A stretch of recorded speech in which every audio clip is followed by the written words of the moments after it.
The last round at the Batumi Chess Olympiad was unbelievably tense. No less than 5 teams could possibly win going into this last round. So we had the USA and China were leading. They played against each other. But if that was a draw, then 3 other teams had the chance to win matches and leap up. We had France, Russia and Poland. So, well, let me deal with each of these matches one by one. So first of all, the USA-China match. Well, very early on we had a quick result on board 1, Caruana and Ding Liren. So Caruana was white. And here you can see that Ding has very quickly gone onto the attack with Queen and Rook. Now Caruana could have prevented Rook G3 here with, say, Bishop F1, but he's under a bit of pressure.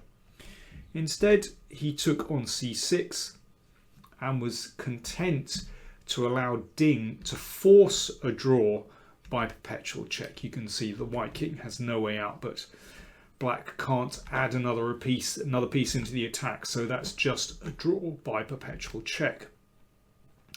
And the USA seemed to have a strategy of blocking out China in this match. So Wesley So and Sam Shankland both played the same variation of the Catalan with black and played solidly for a draw. That just left Hikaru Nakamura trying to get something with the white pieces against Bu. But, well, Bu played very well. He was never really worse, and that game ended in a draw. So 4 draws in the USA-China match. So that meant that Poland, Russia and France, if one of those teams won, then they could join the leaders. Then we'd have the tie-break scenario.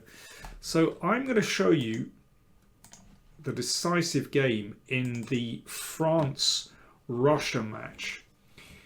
So this is between Jan Nepomniachtchi and Etienne Bacrot. Nepomniachtchi with white, and you might recognize this opening variation.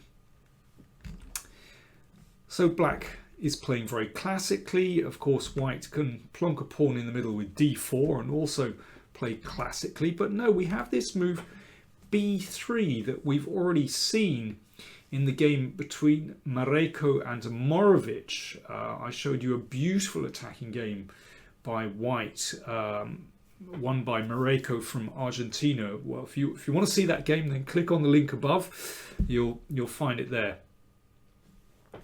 So Nepomniachtchi playing in the same way, exactly the same till now. And now pawn takes pawn is possible. If black wants a safe move, then you can recapture with a pawn. And the point of this is that white is going to get some kind of isolated queen pawn position where the bishop is already stationed quite well on the long diagonal. But instead, Bacrot played knight d5. And here we've seen queen c2 before in that game between Mareko and Morovic. But Karyakin has also played this. Carlsen's played this. Many strong players have done this. But instead of queen c2, Nepomniachtchi played a kind of supercharged version of this white attack. He played h4 straight away. This is a new move. But actually it fits in with this scheme if you've seen these games before. And in some ways is more flexible if you're going to play this attack. And the point is this, that the queen doesn't necessarily have to come to c2. Might stay on d1, but also might come to b1 as well. And that's what happened. Now I think the best move here is to just play the knight out to c6. Bacrot, after 13 minutes, played b6. And I think that's a little bit slow, as we'll see. Queen b1 starts the attack on this diagonal. And the point of putting the queen on b1 instead of c2, if you look at that game I demonstrated the other day with Mareko, then he had to play queen c2 and a3 and lost a bit of time. Whereas if the queen goes to b1 straight away, obviously you don't need to play a3. I suppose the downside is that obviously you can't castle queenside here. Well, not for the moment anyway. So what happens on knight c6? Well, you can go knight g5 straight away, but then f5. I mean, it's quite nice to force this move. But actually, one could also play g4 here and prepare knight g5, and then you're ready to exchange on f5. So that's quite a fun idea, just throwing these pawns up. But instead of knight c6, after 38 minutes, Bacrot played h6. But that's a red rag to a bull, because of course white is going to go g4 and try and crack open the position with g5.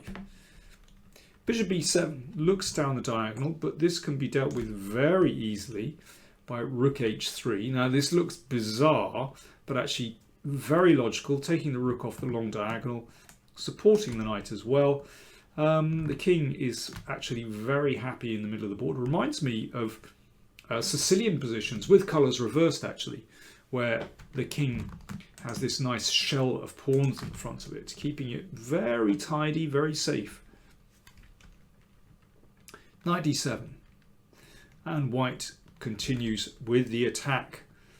Obviously want to blow lines open, and in combination with the queen and the bishop as well, this is extremely nasty. And don't forget that rook can just slide across to the g file if necessary.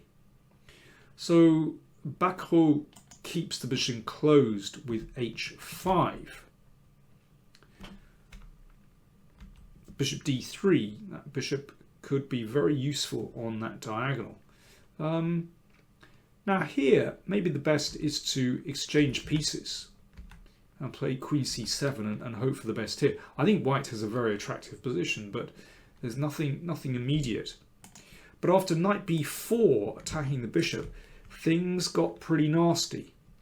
First of all, a check, and then the bishop came back to e4. By throwing in the check, the king's in a slightly worse position. I mean, one thing is it's harder for it to run out. It takes longer to run to this side, if that were at all possible. But also it's now on the same diagonal as the bishop, which tactically feels uncomfortable. If, let's say, bishop takes and knight takes, you can see that this has an effect straight away. The threat is to play knight g3, and then the simple defense of the pawn with g6 is simply illegal because of the pin on the long diagonal.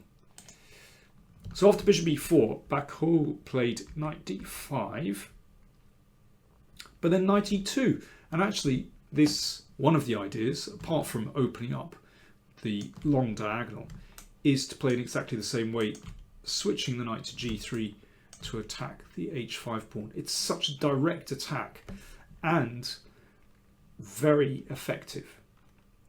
Now, black could prevent that idea with bishop d6 and then simply exchange off.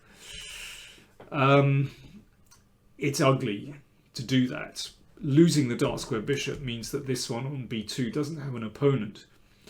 But sometimes needs must.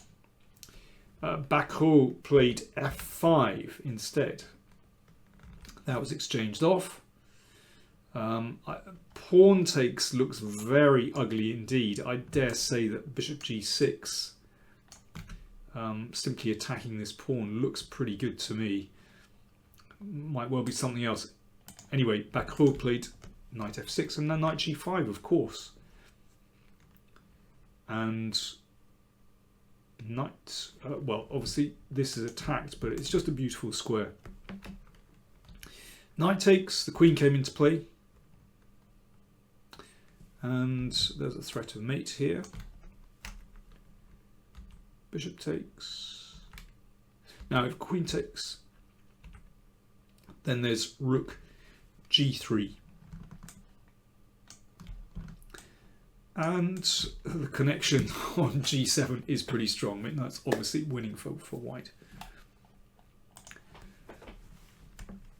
Bacrot played knight f4. I'm sure he knew this was losing. doesn't take too much to win this. Queen takes bishop, threatening mate here, supported by the bishop. A knight check. King stepped aside. Rook takes, finally blasting through on the king side. And after g6, Bacrot resigned. First of all, there's a threat to play rook h8 and queen here. Well, let me just show that, just for fun. Let's show that. So queen takes, for example, rook check, and the queen bounces all the way back, and mate on h7.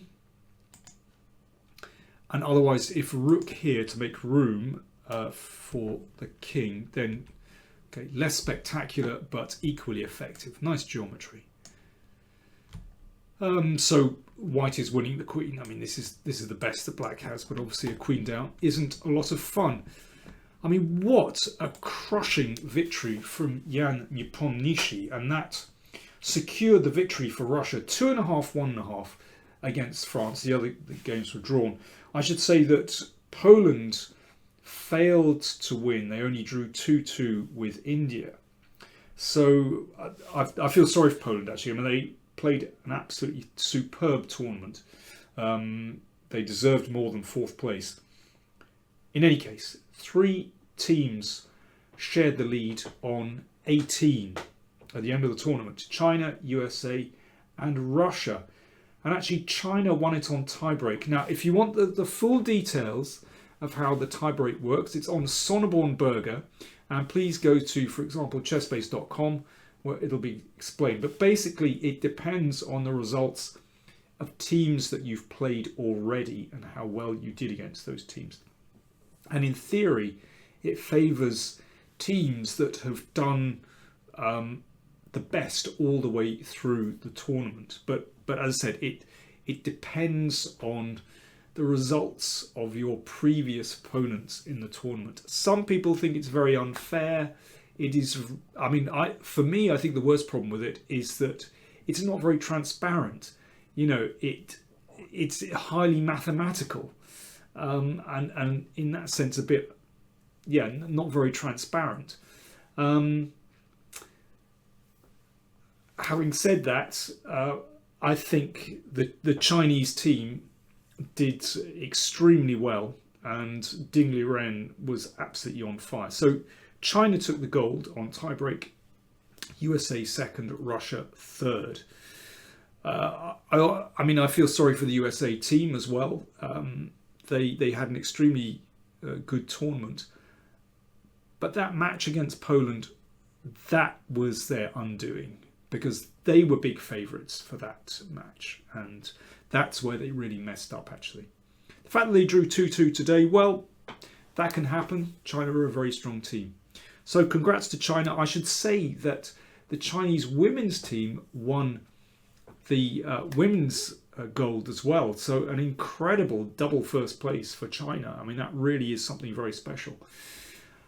I feel that as China won the event, I should be showing a Chinese victory. So if you want to see a game by Bu, then click on the link up there, because I want to finish on a victory by the gold medal winners. But as I said, if you want all the details of how the tiebreak took place and other details of the Olympiad, then do check out chessbase.com and you can get all the news there. Thanks everyone for watching these videos during the Olympiad. If you're not already a subscriber, then do click on the subscribe button. Do click out the Olympiad, click on the Olympiad playlist. There have been some really remarkable games in this tournament.